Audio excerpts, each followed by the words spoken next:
Rank the albums. Okay, a whole lot of sparks. Before I get started on these, there was technically a demo album that wasn't really published, but is good enough for me to mention here. Only a small amount of the material was reused for their debut proper album. It was confusingly given a title that they reused for their second album. It's really interesting abstract music. They've not yet settled into a rock mold. And there's a cool Dadaist approach to how they use instruments, how they use music and lyrics at this point. And at this very early stage before the name Sparks, there's still what makes them good. Do check that out once you're familiar with the rest of their career. I'm going to find the first two Sparks albums difficult to separate because I've got them published on the same CD. But maybe if I really try...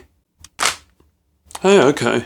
So the first one was originally published under the title and band name Huff Nelson. This is a strong and proudly weird debut. It's somewhat similar in tone to their upcoming 70s work, but it's a bit more out there. There's a couple of, atonal patchwork songs that actually work really well, in the way that the lo-fi demo album is good. But mainly it's got the start of what Sparks are good at, which is an interesting approach to lyricism expressed in ridiculously high and expressive vocals. Several times across this discography, I find that one album of strong new ideas is followed up quite quickly with another album that's very similar in tone and just not quite as good. Let's call it a follow-down album. I think the fan consensus doesn't really agree with me on this one, but that's how I see Woofer. It's alright, it's got Here Comes Bob on it, which is just one of the best early Sparks ideas. Nothing wrong with it, but it just doesn't match up. It's just a less accomplished version of that.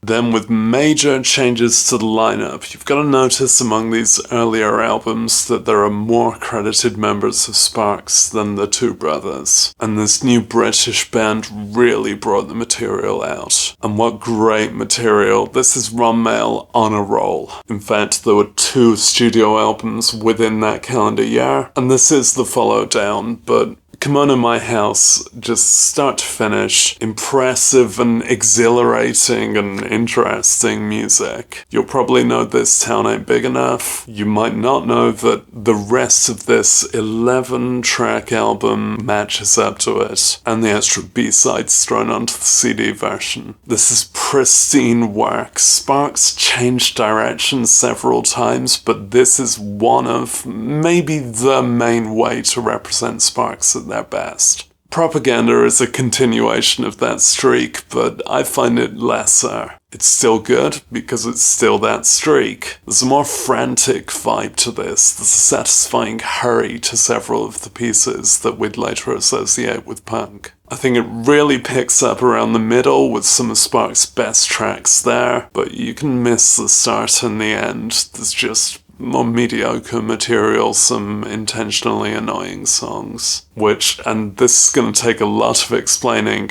can be Sparks' strength, but just not yet. Someone's going to say I put this way too low. They'd be right if not for the dud songs on it. Not that long later, they made Indiscreet, and it's demented how good this is. It's got similar of the charging ahead glam of the previous albums, but combined with several tracks in a variety of surprising styles from way outside of the rock axiom. It's very well orchestrated and produced by Tony Visconti, and it's material that really deserves it. If I put this atop Kimono, it's because it's a more daring and idiosyncratic album, and that's really saying something. These are 2 different types of best album. This one's more consistent, this one is even more epic.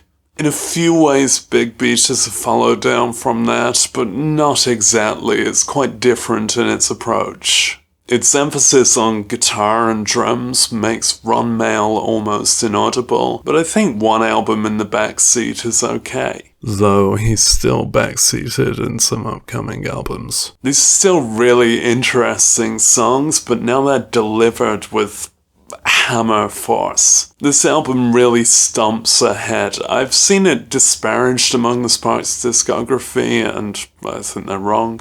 I might be swayed a bit by 2 awesome bonus tracks on this CD, but even without those, I can still advocate this. Someone's gonna say I put this way too high. They'd be right if not for the brilliant songs on it. Introducing is difficult to find, and maybe wait it out for them to do a better remaster of this. It's been willingly neglected within the Sparks catalogue, maybe because of how many studio musicians were recruited for it, how inorganic it is as a Sparks product. You can accept that and still see its individual strengths, which are in backing vocals, and at least 2 absolutely essential tracks that's goofing off in those mysteries. The rest of it's still good and very funny, and I like how they've immersed in hokiness for this album. But it just doesn't need to be high on your priority list. Then a major reinvention as a duo with, of course, Giorgio Moroder. You know what sounds and what level of brilliance to expect from that name. I don't always get along with this era of albums when it was just 6 quite long tracks. I think when this is frequently cited as one of Sparks' very best albums, I'd sooner go for something with more content on it.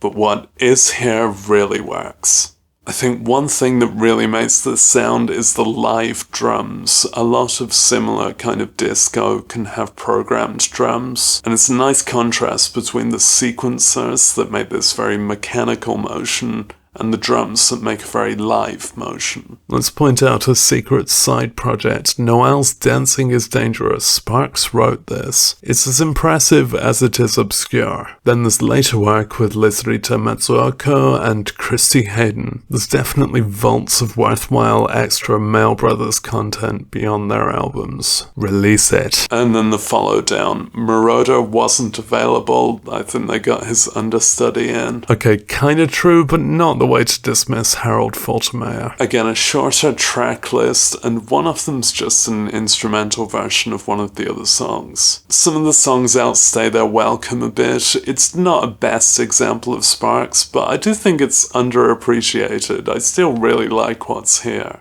But it's a follow down, and it's a mediocre example of a Sparks album. Then some kind of mental block affects everyone about these next 2 albums, and they forget which order they go in. It's this order, Whomp first. This reinvention into a new age band brings back a heavier sound. This time with very accessible, whimsical content. This is probably the most overtly comedic release yet, and it works, and it's engaging and fun. It can get a little too garish, but that just makes it an expert satire of the 80s, released in 1981. That makes Angst technically the follow down, but only just. I think this is often cited as top tier, and I just prefer to listen to Whomp. Compared to the virtuoso glam era band, this kind of rock music is a lot more plodding, and the strengths of Sparks are falling out of focus a bit. The 80s gets everyone. Still, it's good content. I think what makes this one a bit lesser for me is how trivial it can seem. This was masterfully trivial, but the trivial on this feels more like they're writing cartoon theme songs. Well, especially in the case of Mickey Mouse. In Outer Space is an interesting one to weigh up, because you could call it bad music. Despite this full band being credited, it seems to mostly be sequenced music. Very 80s, very robotic. It's like it was made for Patrick Bateman. But then you hear the lyrics and you realize, well, that was the point. They feel a lot like Devo in that way.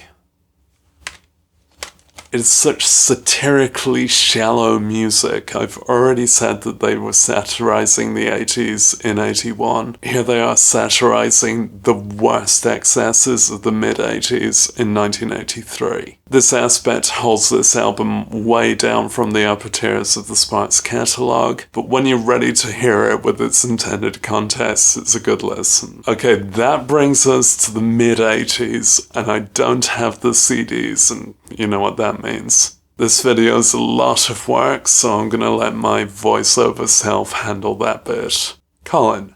Okay, rabbits. You want to love this one for its name and cover, and that title song is good, but this album's more earnest, and if pastiche was intended, it doesn't carry. The brothers start to feel a bit monstrous rather than satirical, and their music is just trying to fit in with the times and succeeding in removing their charm. Music you can dance to is technically worth hearing just for the track Change, but you don't have to put yourself through the rest of it. This is the most unpleasant collection of sounds from a sewer-themed video game. This is the nadir. The publishing rights get weird at this point, and there was a version of this album published called The Best of Sparks. They're good at jokey titles, but doing that to their worst album is just tragic. Interior design, and by this point, Sparks have none of their features. No point. The lyrics aren't really clever, the melodies are hollow, Russell barely uses any range. What went wrong? Is it Russell's perm or suits? Is it Ron becoming suave and romantically stable? The 80s hit them hard, and these last three were a good cue to take a break and reboot. They saw the decade coming, but they couldn't survive it. This one's actually the start of their homemade recording, which pays off much better in future, but the music on Interior Design, its best feature is being forgettable, because then its badness won't stay with you. You can basically write these three off, and I do,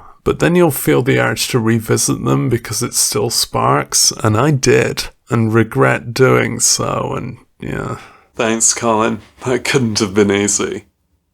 After a bit of a gap that Sparks hope that they can explain in later releases, came the album Sax and Violins. This is again a new approach for Sparks. It's this somewhat Eurodance style. You can see how it's inspired by, let's just say it, Pet Shop Boys, but Pet Shop Boys were heavily inspired by Number One in Heaven era Sparks. It's an interesting early 90s extrapolation. I think at first you might find the sound unsatisfying. I think this era, this sound hasn't aged that well. Like when you can hear the cheap MIDI aspects of it, that's never become a kind of lo-fi charm like that very earliest work. But when you're hourly adjusted to it, this is really great content. Let me advocate the recent expanded version of this. It's got 3 discs. It throws in the non-album single National Crime Awareness Week, which is essential. And one of these 3 discs is basically an extra album of dropped content from before this was made. It's in demo stages, it's not quite finished ideas, but it's a better set of songs than that mid-80s stuff.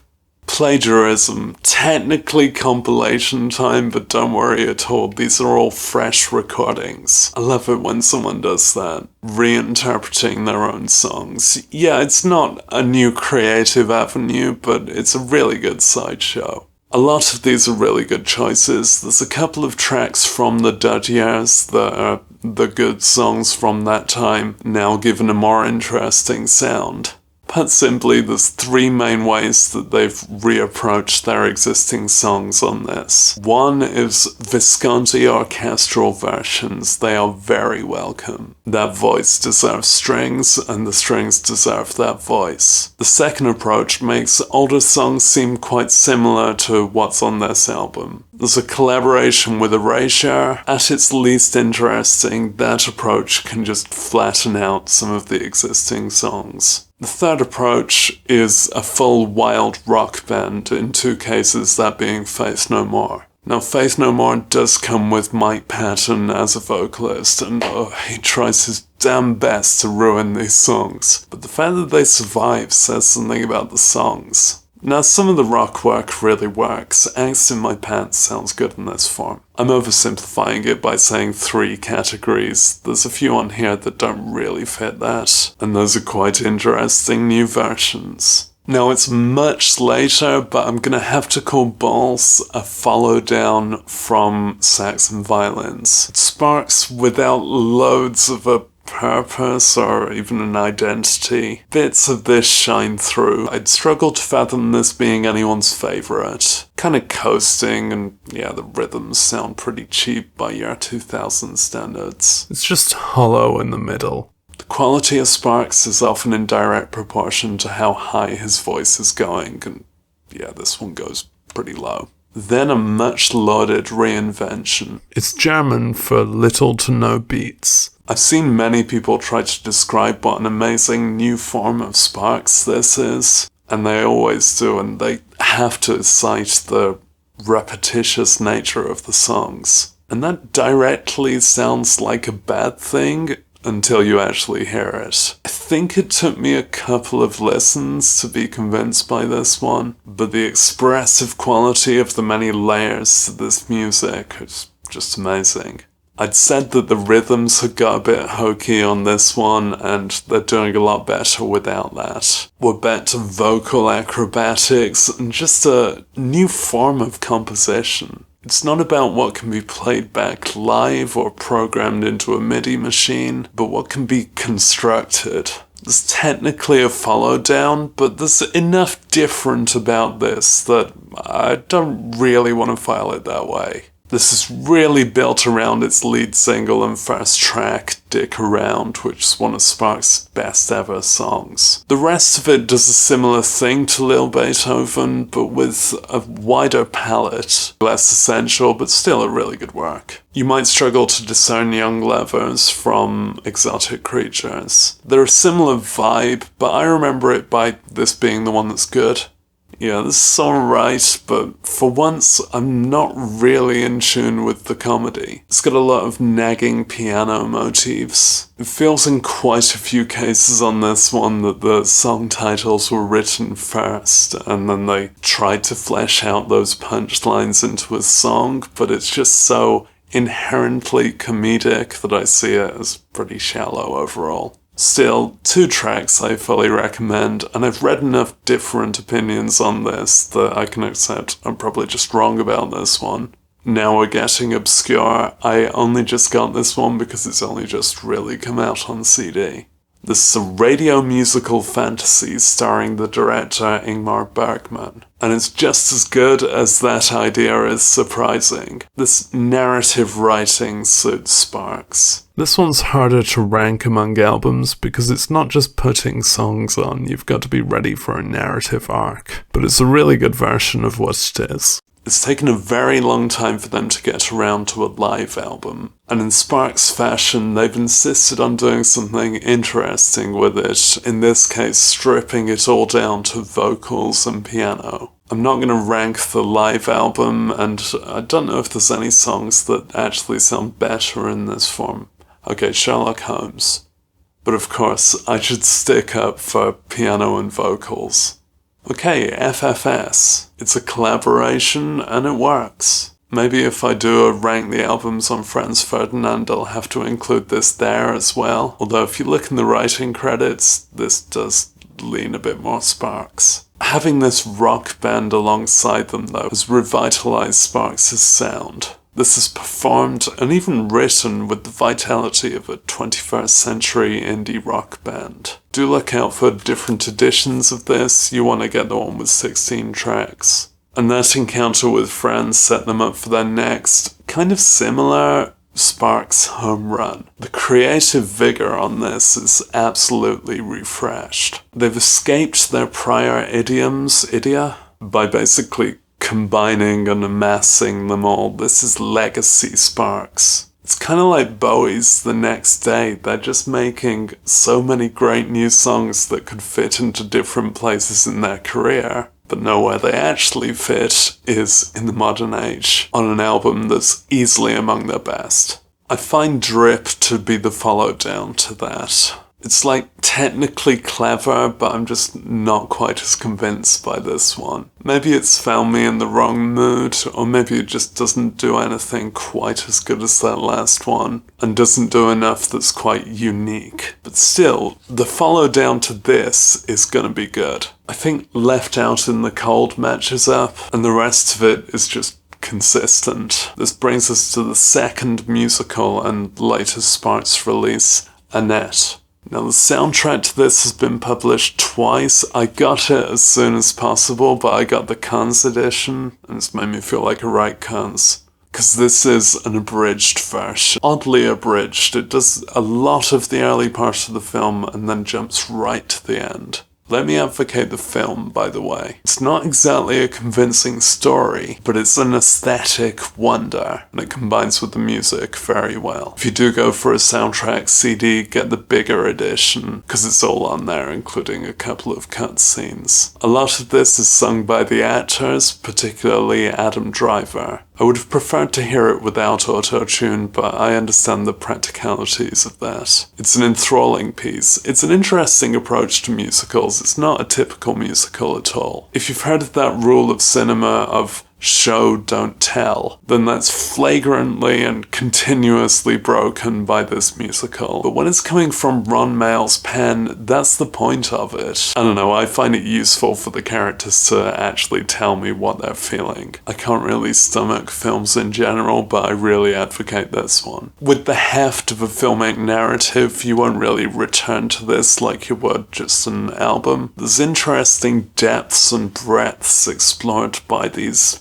admittedly very thinly sketched characters who can become like commedia dell'arte archetypes to play out this emotional journey. Obviously, if there's anything else in the Sparks catalogue that it's like, it's this, but musically it's pretty unlimited. Tracks like You Used to Laugh and All the Girls bring this awesome, dark and menacing vibe that seems quite in step with contemporary music, considering this is a band that's been around since the 1960s. I've got through all the discs now, but I will have a lot more to say that I'll add in voiceover. I'm mentioning Compilations just because they have funny names. Male intuition, you see. Heaven Collection and Hell Collection is a good description of a compilation of singles and a set of unpleasant 80s dud tracks. New music for Amnesiacs was followed up by Past Tense just one album cycle later, 2 if you include FFS. Maybe that's a new music for Amnesiacs.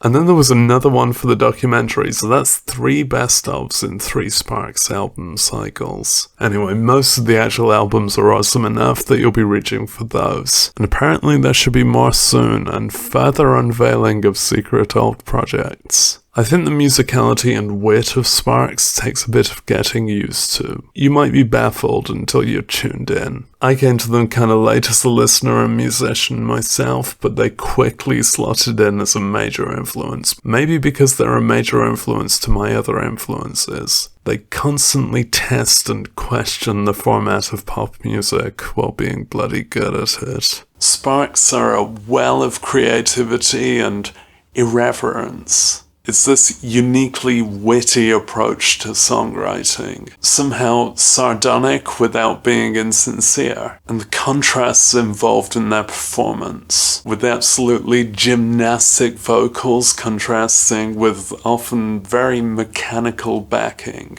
Sparks does not stop here, and in this recent stuff, they're really on a roll. I gotta leave it.